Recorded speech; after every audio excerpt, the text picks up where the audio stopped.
Basically, guys, I went down a route. I found myself on a journey that took me some fantastic places. I met some wonderful people from all different countries and cultures, and we managed to kind of break bread over the wonderful product that is Scotch whisky. Um, as I said, I got to a certain age, a certain level, that I decided that this wasn't exactly the path I had looked at when I was younger, and I'd originally wanted to join the Royal Air Force.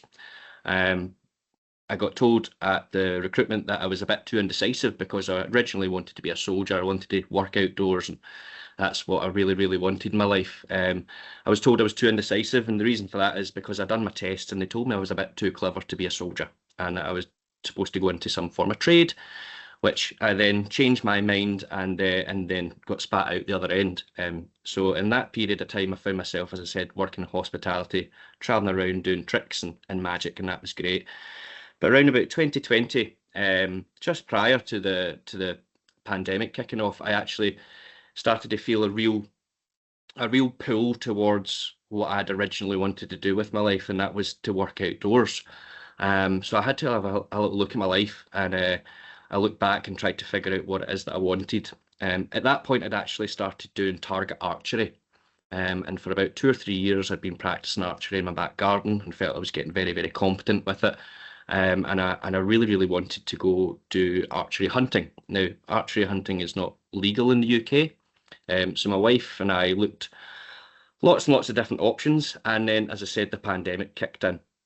At that point, we couldn't really go anywhere. We had our small bubble, and a year went past, and my wife, my Christmas, got me the opportunity to go deer stalking in Inveraray at our Argyll estate. And it was at that point that I decided I was going to quit my job and I was going to follow a lifelong passion for the outdoors. And so the kind of story begins here. I used to take part in competitive target shooting with rifles as part of the Air Training Corps, the ATC. We travelled up and down the UK doing competitions, and we won quite a few medals, and it was quite a passion of mine, but it wasn't anything I done normally as a child. I didn't have a father or a grandfather or anyone in the industry or in the wildlife sector, or that was shooting outside of a firing range. So it was never something I really considered as an opportunity or as a job. As I said, as I got through 2020 and done my first deer stalk, I started meeting people. And I'm not sure where you guys are from in Scotland, but I'm originally from the Vale of Leven, which is in basically the boundary of the Highlands. And to have all the Highlands at my back door, I went out there as a kid, enjoyed it, but I'd never heard about any opportunities based in that industry or based in that area. So, that's not something I even considered when I was your age. But as I said, I went on to work in a corporate life. As you can see by the slide here, my explanation is that I used to always get told off for not wearing ties. Always used to go into these big meetings with hotel owners, etc., and John, where's your tie? And the moment I decided I wanted to become a wildlife manager, I put a tie on. And so for me, it was like a sort of full circle experience of not wanting to be in that corporate lifestyle. But when I moved into game and wildlife management and I found myself working in the field, I put a tie on so no one could see it. And it was one of these strange things that I felt like I was putting on a real piece of uniform, a tradition from all the people that have came before that were proud game and wildlife managers. You can see on the screen there, that's Tom Kershaw. He's actually the head deer stalker at Argyll Estate, and Ruby, his dog, which is actually the mother of my dog. So I've made a lifelong friend there and continue to build on the network from Inveraray. As I was practicing, as I was getting used to this new industry, this new style of working, it took me to some places that, not many people get an opportunity to see. So, for example, my office now changed from my car or a restaurant into the great outdoors. I set out at 8 o'clock in the morning and we came in, depending on how successful we were in the evening, and I earned my dinner and I earned my sleep, and I couldn't have been happier for the effort that I put into that. I also got an opportunity to see how deer stalking can affect and basically impact the environment. For example, you may have heard there's lots and lots of deer in the UK and in Scotland particularly. So in Argyll estate, we're culling between 500 to 600 deer a year. And the reason we're doing that is because we're trying to basically attack the overall kind of volume of deer within any given area. So the Argyll estate's about 70,000 acres, so there's quite a lot of deer to manage. But that's not the end of the story when it comes to wildlife and game management, because we really need to kind of move into the full process of how we take our red deer, our roe deer, our invasive species Sika deer, how we take them off the hill and actually put them into the human food chain. So I started working in commercial larders, trying to understand exactly what happens to our food sources, and then again qualifications on how to skin and butcher, and now I get the opportunity to now put that food on my plate and even take my daughter out, who is only 5 years old, and she loves her venison and she loves seeing the whole process from start to finish. Here's just an image of me when I was learning. I spent a lot of time working as a ghillie. In game and wildlife management, you need to start from the bottom. You need to understand all the processes that are put in place. So that spent a lot of my time observing and copying what people do. And for example, there when you have to drag uphill, when you shoot a deer or when you manage deer, you need to extract it in a very, very clean and ethical manner. And that generally means that we need to remove that deer and take it back to the vehicle that we're using. And in this vehicle, you see this is actually an Argo Cat. It's a Canadian product. It's got 8 wheels. And it's an incredible amphibious vehicle. So if anyone's ever had fun driving on quads or wanted to drive ATVs or something like that, then Game and Wildlife Management affords you the opportunity to not only drive ATVs, but as I said, get an opportunity to drive an 8-wheeled vehicle that can drive up and down hills like nobody's business, and then it can actually drive over the top of a loch. So we get some fantastic kit. In the process of actually learning about game and wildlife management, it became apparent to me that game and wildlife work hand in hand with habitat management.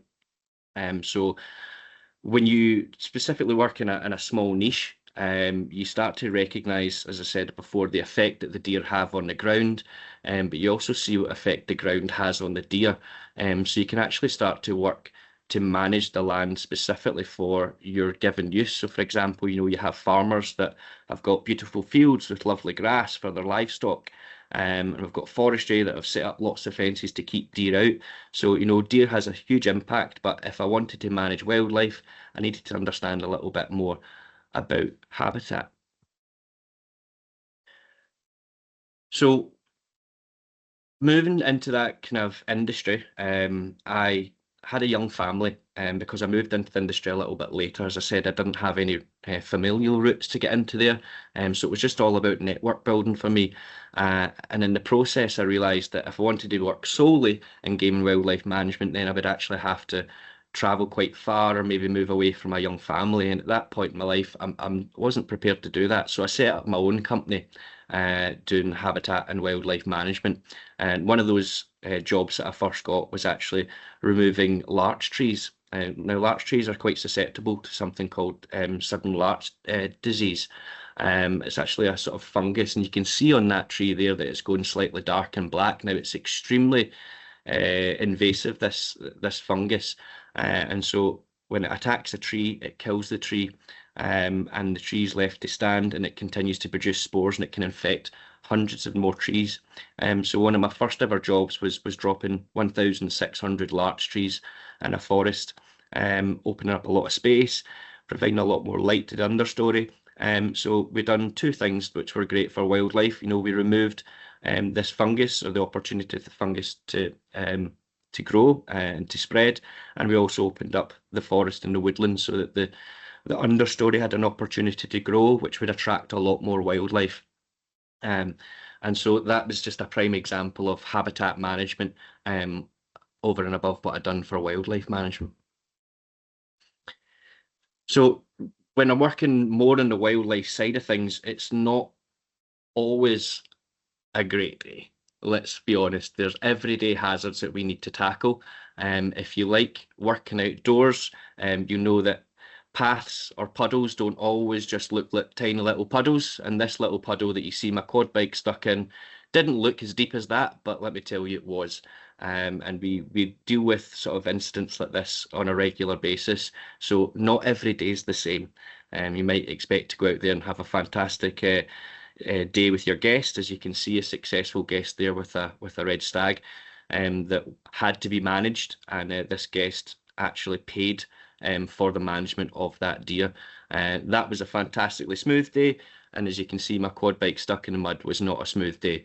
And the handsome fella on the bottom there, that's myself doing my tree planting. I've planted nearly over 200,000 trees in the last 5 years, either creating new woodland or restocking woodland that had been felled previously. Beat up's actually a process that when we plant trees, the following year we plant extra trees that maybe didn't take or didn't grow. So it's a continual process of managing the land, putting trees down, the deer eat them, then we replace there, and it's just a continual cycle. And the biggest issue we have in Scotland is at the moment, as soon as we plant more trees, we're actually creating more habitat for deer. So the more we need to actually manage the deer. So again, it's a continual process. Big thing again, game wildlife management. You really are contributing to the larger picture. As I said, when I was younger, no one actually spoke to me about these opportunities. And where I grew up near Loch Lomond, we had Faz Lane, or we had access to BAE systems and in Glasgow. And we never had careers experiences, or careers office would come down. You know, there'd be a big promotion to funnel people into these careers. Whereas it's quite a shame that even just in the back garden, they had all this resource and no one decided to tell me. But one of the big things I get enjoyment out or sort of I get to feel good about is that my job does directly contribute to basically to, as I said before, the larger picture. Net zero is something that we're chasing. And for example, what I do is we tend to look at the sort of tools and equipment that we use. For example, we've got some electric chainsaws that we can use in some examples. And again, even just the fact that we're planting trees, trees are fantastic for capturing carbon, and they can really be a benefit towards our environment. So for myself, it's great to be part of something a bit larger. Now I'm just going to let you guys have a little look at this, and this is actually one of the sites that I planted on the Isle of Bute. There's about 50,000 trees here, and so you'll get to have a little look at some of the scenes that I get to enjoy when I'm actually working. So if you take a wee second here, it'll be a couple of minutes.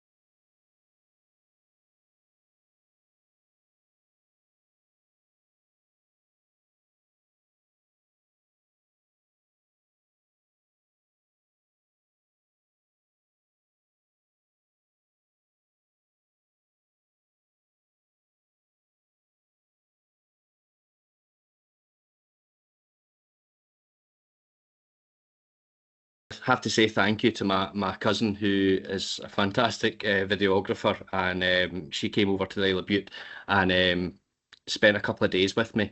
We went out, done a little mock stock, and we done a tour around some of the plantations. So big thanks to her there. But that kind of highlights the kind of areas that I work in, and opportunities, scenery, and landscapes that I get to enjoy every day. And so just to kind of focus in on some of the impact that the deer do to those plantations and to these woodlands, is this larger area here. This is a native broadleaf site, and you'll see a lot of deer scraping up against these trees, and they do that for a number of reasons. But one of the big issues they have there is obviously that's going to damage that tree, and that tree might not grow properly. And we've even got some small images there of some specific damage that these animals do to young tree saplings. So for example, the top one there, deer tear away at the tree a very, very specific way. And, you know, as you go through your game and wildlife management courses, you you learn how to recognise that. And the top one's deer damage because it's taken a tear, and the bottom one down there is actually hair damage because the hairs just came across with its big front teeth, almost like scissors, and snipped the top of it. So Game and Wildlife gives you a real good eye for understanding sort of hidden messages that are happening in nature, that happen every single day, and people might normally walk by and not know. But Game and Wildlife has really afforded me the opportunity to understand my world a little bit better. Some of the things I get to do as well, looking after not only animals that need to be managed for population numbers, but in game wildlife you get the opportunity to work with sick and endangered animals. So for example, looking after a sparrowhawk after a vehicle collision, or taking the opportunity to ring golden eagle chicks, which was definitely a highlight. We put camera traps up on the nest and get to see the mother come in and feed the chicks and see when she's away, so we can then jump in and quickly ring them and get them back before the mother comes home. Soil sampling. I even do careers fairs. As I said, I never got the opportunity when I was younger, so I take any opportunity I can to explain what I do, and some of the kit we get to use is just absolutely phenomenal. And again, the biggest thing I can take away from what I do is the network of really like-minded people. I get to travel all over Scotland now, and I've got places to stay in almost every big city and every big town now, and we get the opportunity to experience the country from a slightly different angle. I don't do a lot of fishing anymore, but my friend Liam Perks, he's the head keeper at Auckland and Sue Estate. I get to travel up to him, I get to go fishing, we get to go stalking. I get a really core friendship group that has been really important to me over the last few years. Some of the areas I've travelled to before in Game and Wildlife Management, Ray Forest Estate, which is actually in the northwest of Scotland. Fantastic estate. I mentioned that I get to use ATVs and I get to use 8-wheeled trucks. Up there, they don't use any of that because that does have an impact on the land. So they actually use stalking ponies, and you can see me there walking with a pony that has a deer carcass on the back, and they do that to lessen the impact that they have on the land. So again, if horses were something that ever piqued your interest, Game and Wildlife Management allows you to work and live with horses and actually see them do what they love doing, because at the end of the day, these animals that we work with, our dogs, our horses, they're all colleagues. So that kind of comes to the end of that there, guys, and I think we've kind of got to our time limit too. So if there is any questions, I really would be happy to answer them, because you have an opportunity to ask somebody that was never a game and wildlife manager, didn't have the family in there, and if there's any way that I could possibly help you see this as a future possibility, then please do ask. If you don't have any questions just now, please funnel them to Alba and we'll make sure we get them answered for you. So thanks very much for listening to me. Thanks so much for John. We do actually have some questions that have came in. So Amazing. Dunblane, the kids from Dunblane would like to know, did the other wildlife managers accept you well, coming from a really different background? Was that a hard transition? It wasn't a hard transition. I think that the only thing that I would say to you is that people that work outdoors and they work in this industry, not to say that we are a simple folk, but we're very clever. But what we do appreciate is we appreciate effort and hard work. And at the end of the day, if you're willing and able to put in 100% effort and show that you're listening and repeat the things that you've been shown, you will be accepted very quickly into this industry for sure. That's all that we ask for, is 100% effort. Get stuck in and roll your sleeves up, and yeah, you'll be in there without a shout. Not a problem. Fabulous. Also, I think everybody watching wants to know, how did you get that quad bike out? That it was worked out with sheer brute force. It's a 4-wheel drive vehicle, and as you can see, 2 wheels went down. So that was actually only just an image. When we got thrown off it, we were able to wriggle out and get involved. We have had instances in the past where you have to leave vehicles, and then you might come up with another one and tow them out. You learn very quickly when you're working outdoors that you need to have the correct kit and equipment. And even when you've got the correct kit and equipment, you need to have backups. So, we've got three or four pairs of boots, three or four pairs of waterproofs, and we've always got an extra ATV just in case we need to do something, for example, as drag something like that out. Obviously, your job's really varied, John. Do you have a favourite part that you do? For sure, my 100% passion and the reason why I left the corporate lifestyle was because I fell in love with deer. As I was working through my competency with archery, I found a real affinity with walking around the woods, finding deer and trying to get as close to them as possible and just recognising and understanding their behaviour. And that very quickly led me into this world. And as I said, I do a lot of work that's quite varied, but all of the work that I do is very much effectively aimed at deer management. I manage habitat so that I can manage the ground that better helps the deer populations.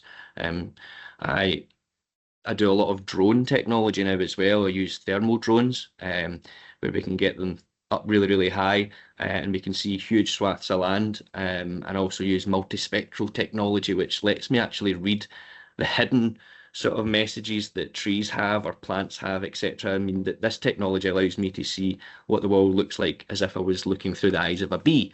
You know, the hidden kind of signs on tops of flowers. But again, it's all really geared towards deer management. I have a sheer passion for that, and that's why I do what I do. It's for the love of nature. And obviously, you said you've been using more of the drone technology. How did you get into that, John? I think when I originally got involved in it, I think my wife would probably laugh because I've managed to, for the last 15 years, be asking for a toy drone, and all of a sudden I've got a fleet of them, and I got into that specifically because I seen that there was an opportunity to effectively unlock data that was hidden from wildlife managers and land managers. So, for example, my multispectral drone can fly over a green forest, and where it might just all look completely green to us, the drone sees it and it can actually figure out what trees are ill, what trees are diseased, and maybe what we need to do in terms of rectifying that issue. We might go in there and cut that tree down because it's just taking up space. It's not enough letting enough light in, and that kind of started opening a few more doors. And now I'm doing a lot of work with invasive species, which, for example, like rhododendron or Japanese knotweed, or Himalayan balsam. Finding out that the technology is fantastic for highlighting these species that have taken over our landscape but shouldn't be there. And this drone technology has been a real kind of breath of fresh air, which makes surveying and finding these species a lot more cost effective. Because that is one of the biggest issues we face. It's money, it's funding, it's getting things to deal with these rhododendrons, which no doubt if you guys have ever driven along the roads or country roads, you'll see them. They're creeping onto the roads, they get everywhere, and it's very difficult to quantify that. And if you can't understand the problem, you can't provide a solution. So drone technologies helped us understand the problem, which again is helping us derive the best solution. Fabulous. And John, obviously you mentioned like having to use the horses as well Yes. in some estates. How have you found that, having to adapt to kind of working with the horses as well? Was that something that you expected that you would have to do as part of your role, or was that a kind of interesting challenge? I think it was quite an interesting challenge. As I said, I lived fairly in the countryside. I'd walked by many a field with the horses, but I'd never really grown an affinity with them. I know that a lot of people do. Um, what I done is kind of the advice that I gave people is I just listened and I just put in 100% effort and I tried to repeat. When someone showed me a knot, I might not have got it the first time, but you know, I made sure I got it the second time. And I just done what people told me to do, and I kind of fell in love with the process. And it was something that I had expected. Um, but for myself, I didn't necessarily have to work along with the horses because that was quite far away. I wish that I had more opportunity to work with them because it's a very, very different experience, and you almost feel a little bit more attached to the land. And just how I have that experience with my dog and how my dog does what I want it to do, you know, having a horse that does what it's told and not so much does what it's told, but it learns and it learns to have fun while it does it. And again, any connection towards nature for me is just an absolute positive. Yeah, and obviously you've mentioned your dog, Ace, who you've been training up. How has it been training up a dog to help you out on the job? It's been interesting for sure. We're still at puppy stages at the moment, probably about 15 months old. So there's the odd occasion that he doesn't do exactly what you want him to do. Um, I'm very, very lucky that I know where my dog came from. I know the lineage of that dog, and I know how helpful all those dogs have been in the past. So I started off with maybe just a really, really good example of a working dog. So my training process has been quite smooth. I've not had any issues. Unfortunately, he is quite a cheeky pup, and he likes to get a sniff around, and every now and again you can find him just wandering off. But he is so loyal that if he does wander off, I tend to find him just back at the pickup truck waiting for me to get home. So he doesn't go far, and if he does go far, he knows exactly where to go.